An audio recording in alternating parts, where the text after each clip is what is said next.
Hey everyone, today we're doing a brief video and hopefully something helpful of a set of tips for those of you with a 21 and up Durango tow and go split seats in the back, this configuration of red and black leather interior with stitching on it. And more specifically, in my instance, I sustained damage. I should have taken a picture of it. Sustained damage of the seat cushion when I put something on the seat that I picked up in a store. Something leaked and softened the leather, and then the additional stuff in the bag ended up puncturing the middle part.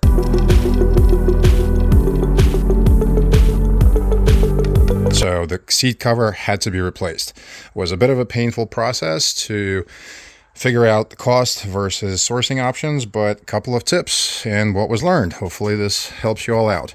First of all, at least for my 21 tow and go, although these seats are split seats and they look to be independent captain chairs, what I would learned after this got repaired is that in fact the chairs are connected underneath these two chairs. There's actually a heavy metal bar connecting the two, and at least according to the person who did the upholstery fix on mine, those are not easily separatable, I guess. So it's not as straightforward to just unbolt a single seat and pull it out, because that is what it takes to actually replace the cover on the seat. It's not only recommended, the upholsterer guy said that was really the only way to even get this done right.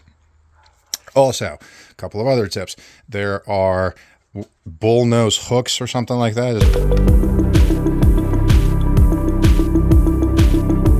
It's probably the right name. I'll share the picture of where I got them from.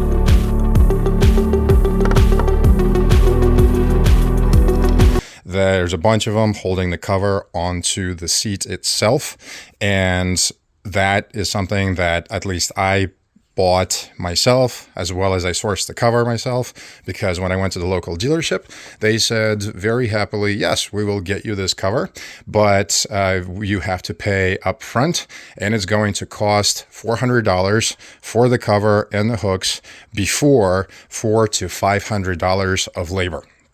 So let's just assume that all in, it would have been a $800 to $900 job at the local dealership.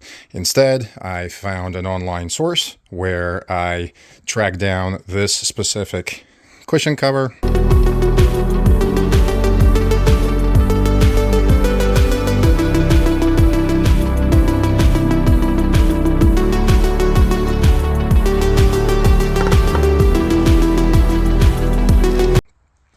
Put some notes to make sure that they sent me the right kind. While we're talking about the purchase of the part and finding the right exact kind, as I was scrolling through that site, there's actually an interesting number of various combinations of red leather and black combinations, just red, white stitching, single stitching, double stitching, no stitching, I guess like seam, but just stitching on the inside. So got to be really careful when you're looking for the match on the site. For me specifically, again, 21 Durango RT tow and go.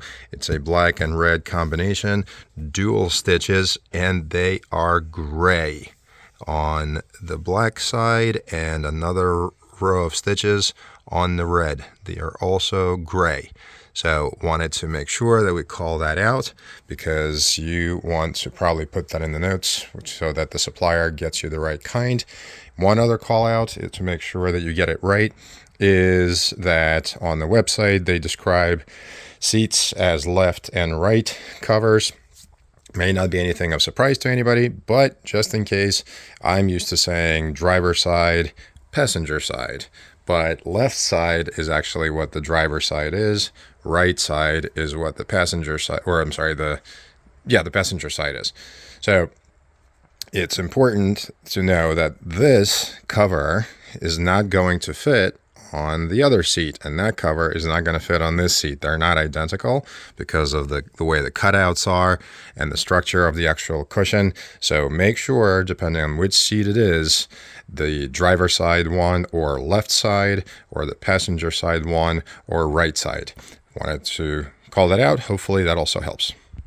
even though it took a couple of weeks, definitely worthwhile, because the cover itself ended up costing me $300 with shipping, $10 or something like that for the bullnose hooks or whatever they're called, and then $300 for the actual upholstery at a local upholsterer that I was fortunate enough to have not far away, a reputable place by reviews and in the comments and what I looked up on the website.